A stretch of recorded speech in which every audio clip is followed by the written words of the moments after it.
This is the Global Podcast Network, where executives and professionals connect, share, and inspire. Stay tuned for the conversations that drive success.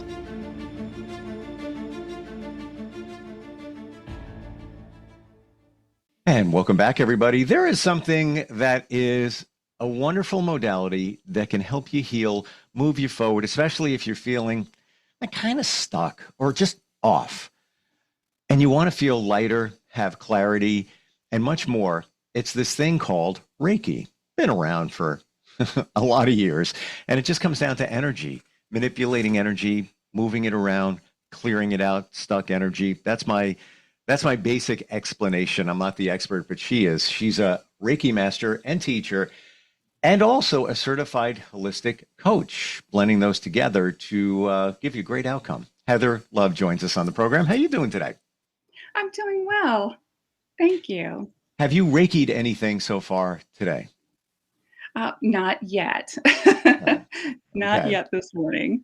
It's my understanding that almost anything can be Reiki, like people, pets, but then objects. I know people that Reiki their food, send positive energy to their food. Somebody Reiki's water. Somebody once sent me a postcard that said it was Reiki. Not even kidding. And guess what? I saved it because I thought it might be bad energy to throw it out, and I appreciated it. What is Reiki? Let's go there. Let's go basics here. Okay, so Reiki is a wonderful practice, and you're using divine energy that's coming through you, through your hands, and working with that with another person. You can Reiki the person. You can, as you've said, Reiki your food. It's just a beautiful thing. And it's so relaxing for people because clients would come to me very stressed out. And after just a session of Reiki, they're calm, they're clear, and they feel a lot better. Let's go right there. What do you hear from people after you perform Reiki? They just tell me how relaxed they feel, how calm they feel. And, they've let go of that stress in their bodies. It kind of is in line with things that I've experienced before we met, having Reiki done. And there was one time I had it on a Sunday, and I had some like personal stuff going on. So here it is Monday. And I got instant clarity. Woke up, I'm like, that's what I need to do. There's the answer. This is going to be easy. I'm not worrying about anything. Move forward, all good. And then I'm thinking, well, maybe you got a good night of sleep. And then I was like, no, that was the Reiki yesterday. That's what happened. So for me, aside from that clarity, it's the lighter feeling. Sort of like walking on a cloud sometimes, where it's just like, yeah, everything's good. Everything's all right. And it's amazing. It's not like we're ingesting anything, like taking a CBD or something like that. No, it just goes to show that energy truly is everything, and energy can get stuck. It's my understanding that you can't get rid of energy. You can only give it another shape and form, which essentially I would think is what you're doing when you do Reiki, right? Yes. So you're helping the person to find those stuck areas within their body.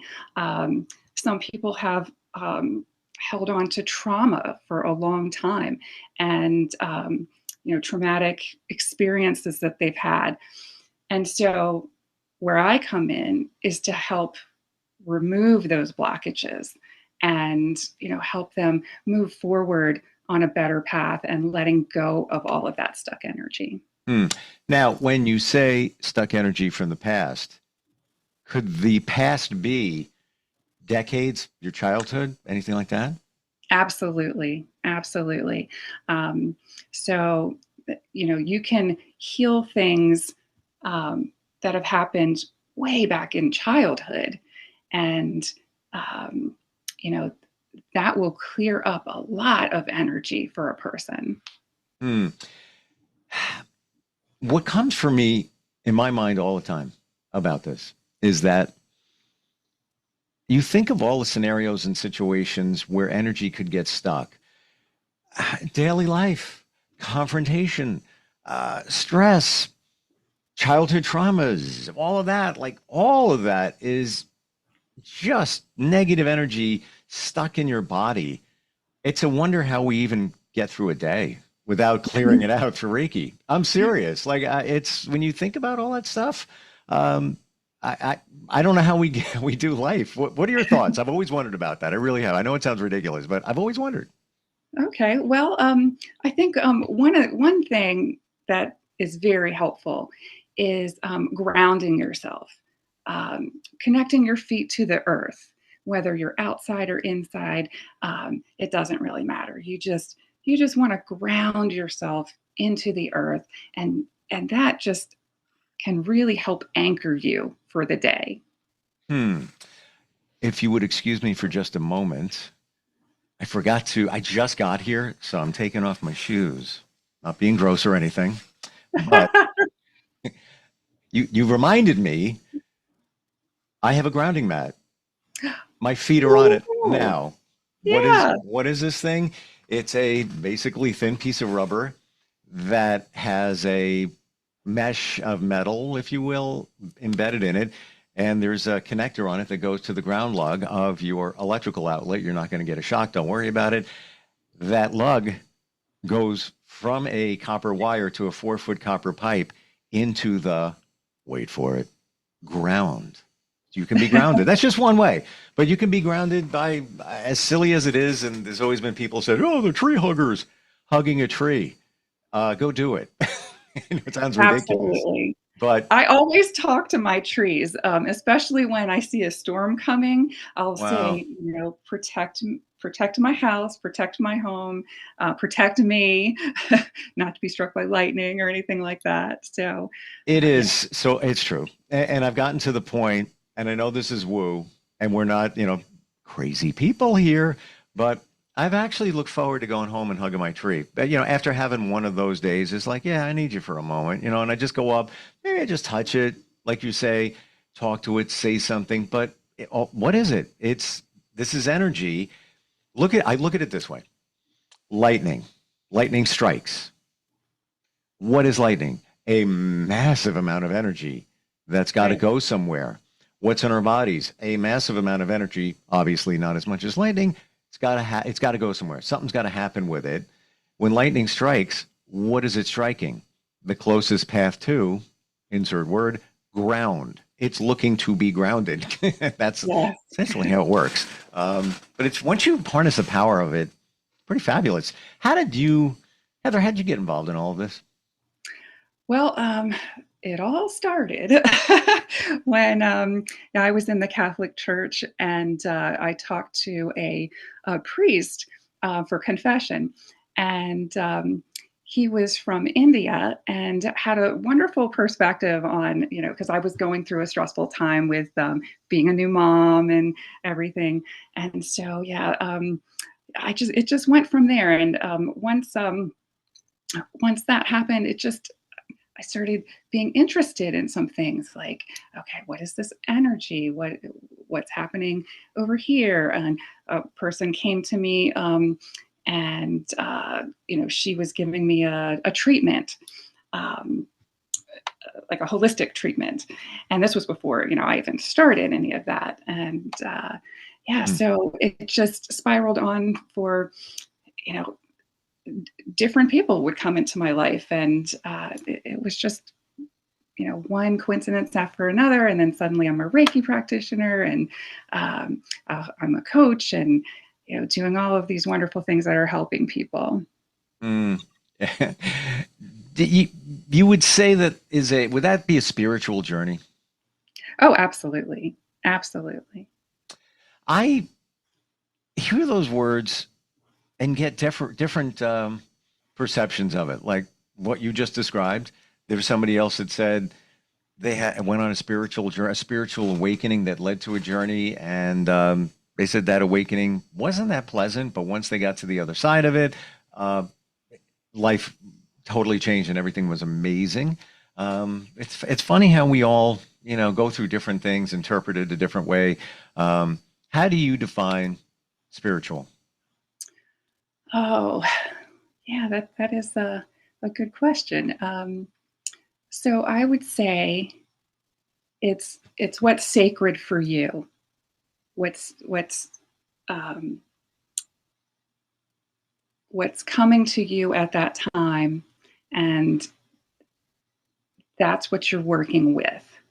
Um, it's a hard thing to describe, Yeah. spirituality, because it can mean different things to different people.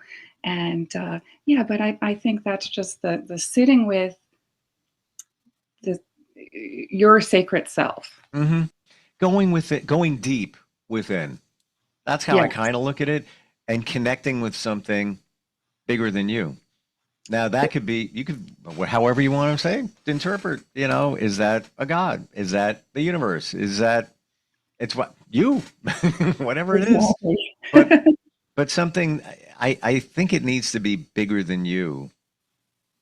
And I can't even define what that is. I mean, I'll say, connecting with the universe. And, I have a friend that says, oh, who do you think created the universe? And, okay, that's your, I'm not saying I don't agree, but I'm just saying that's your, what you want to believe. And it's not about religion, although if you want to connect it to religion, that's all great too. When you do Reiki, do you get visions from somebody's energy? Like maybe information or insight or anything like that, that occasionally you share with them? Yes, I do often at times, pick up or intuit what's going on with someone. Um, and, you know, that is just like a natural instinct for me to pick up on, how they're feeling and what they might need, whether it's, hands on Reiki, or if it's using crystals, guided imagery. I do a lot of that work as well. So I have a nice toolbox of Hmm. things to help clients when they come to me. Well, you really do, because once I'm going to tell me if this is a possible route of helping someone. You clear stuck or negative energy using Reiki. And then as a certified holistic coach, you can work with them now. Maybe they have an epiphany. Maybe they're not really sure what's going on here. But I would imagine if you don't clear the energy, any coach is not going to have the best outcome, because we're still carrying stuff behind us. But now you can blend both of those.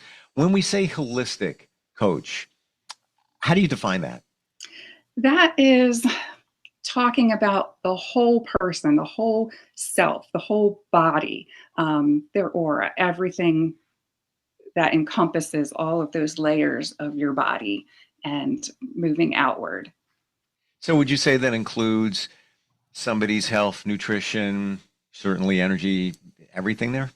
Absolutely. So you want to make sure that you're taking care of your body, because this is the only vessel that you have, and so you want to really pay attention to your body. Pay attention to what's around you, and also just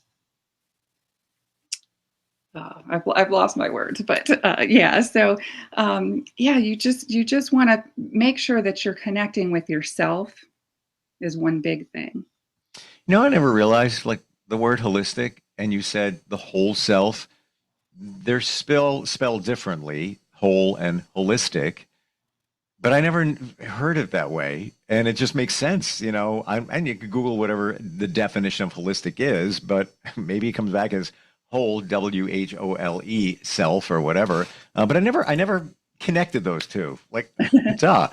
Like, it just now it makes even more sense. Well, I have this wonderful tree right outside of my house, and it's this beautiful tree, and right behind it, there's this one branch. It's not a branch. It's like in the ground, and it looks like a alligator tail. And so, I see that every day, and I just find that amazing. That this tree, this root coming up into um, the top of the, it's like an embankment, And I see that every day. And I just think, of that, like that being an alligator, an alligator's tail. And why do you think it's coming out of the ground like that? I'm not sure, but when I saw it, I thought that looks exactly like an alligator tail, Weird. and I Hmm. just thought it was amazing, and it's still out there, and it's pretty neat. Well, that brings awareness to how we're so busy every single day, rushing and running around. I get it. A lot of us have multiple jobs. There's a lot going on that we miss those little things, whatever those little things are. Those little things could be the universe throwing you something, breadcrumb, info, whatever it might be, but we don't see it. And I went on a self-imposed retreat about almost a month ago now.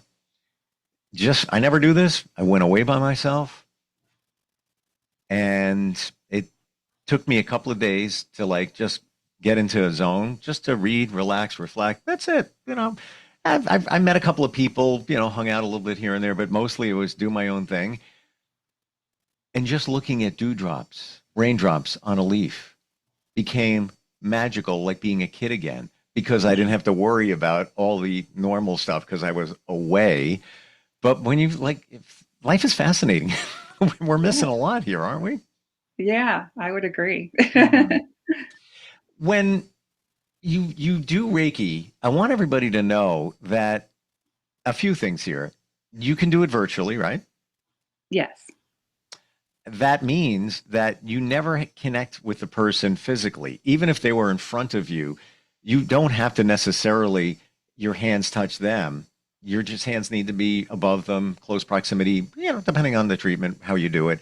Um, they don't even have to have a flashback or like if you did hypnotherapy, I've done it. It works. It's good, but going to get emotional potentially. This is you do nothing as the recipient of Reiki. You don't do anything, right? Tell us more about that because people have if you're unfamiliar with certain things, an aversion, and I totally get it.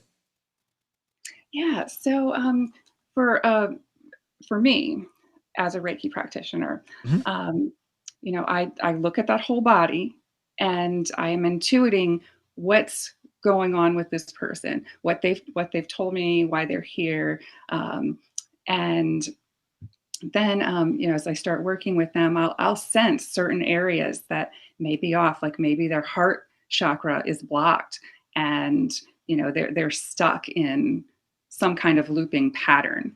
Um, so that would be something I could easily feel in the field of their body, if that makes sense. Absolutely. Well, that's the intuitiveness is part of you, and being able to pick up on that, where to go. But I've often heard as well that the energy knows where to go. Like when you send energy to someone, it's going to find its place where it's needed. Would you agree that's how it works? Yes, and I also use crystals sometimes, Oh, different stones that I would put on the body at different places, depending on what I felt or intuit that they need, and that's been very helpful for a lot of my clients. so you teach Reiki as well? I do, I do. I've taught several students. To learn Reiki, and I've gotten, I believe, three people who have gone on to master. Wow. Wow. Can anybody perform it with the right training? Yes, Amazing. yes, Like it's pretty yeah. pretty It's amazing. you just follow the guidelines of Reiki, and there's oh my gosh, and I'm trying to remember his name, but one Reiki practitioner, William Rand, that's who it is. Um, yeah, so if you follow his practice, it's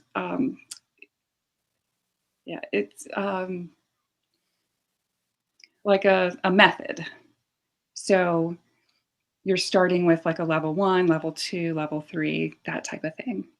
As a master, have you hit the highest level? Yes. Okay. And I wonder, I assume that, but I didn't know if there was, now it's master one and master two and master three. No, master is the top. Right. And at least for the Usui Reiki, that's the Reiki that I practice. Mm, wow. You must get such a feeling of joy when you work with somebody and they tell you that they're feeling good. What does it really, really feel like for you? It just feels amazing. I enjoy it so much. I enjoy seeing them transform from a ball of stress to, very calm, relaxed, happy, feeling hopeful. Mm. I look at it this way. Back in the day, this is how people healed. This was it. They didn't go to Walgreens. They didn't go to CVS. They didn't get a script and pop a pill. Yeah, there was some plant medicine when needed, but it wasn't a I'm feeling off. Take this. No, it was somebody did Reiki. And I don't know how they figured out how this all works back then, but they did. Um, but when somebody looks at me like, what are you talking about with the Reiki thing? I give this example. You're putting positive energy into somebody or moving it in a positive way. When we say to somebody, hey, I'm praying for you, best outcome with that surgery, or all the best positive vibes for outcome on that real estate test you're taking, and this could be somebody across the globe. You could even think it, and the energy will go. Yes. And we do it every day, but don't even realize it. Say those things to other people, but that's what we're doing. We're sending Yeah, positive energy. It's like basically the same thing in my mind. I agree. Yeah, it's not. It's a little woo, but that Einstein guy, maybe in the 40s, was talking about this energy thing and had scientific proof, as did many others, and quantum physics. And we kind of weren't listening, but I'm gratified that people are, I believe, more open to this now, more understanding, and looking for an answer, a change, because the other way of doing things just really isn't working. And the other thing is, what do you got to lose with Reiki?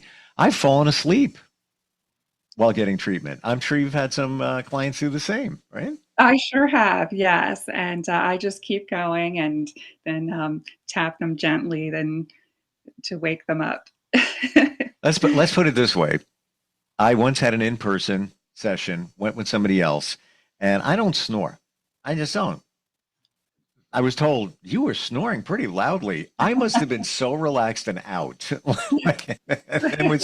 And I vividly remember like this was just I feel like I just want to grab a blanket and just relax, just fall asleep and then feel great afterwards. Heather, what's the best way to find you? If somebody wants to connect, maybe even have a question, you've been doing this for a very, very long time Yeah. and helping people heal.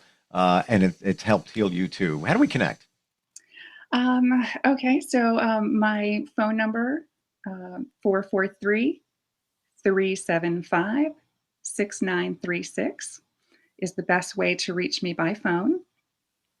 And you can also reach me by email. I'm Heather Lenore Love at gmail.com. Thank you for today. Thank you for all the insight and just heal everybody. It's fantastic. This is what it's supposed to be when you're looking for an answer and you don't want to take meds. And then, of course, holistic coaching that can come after that.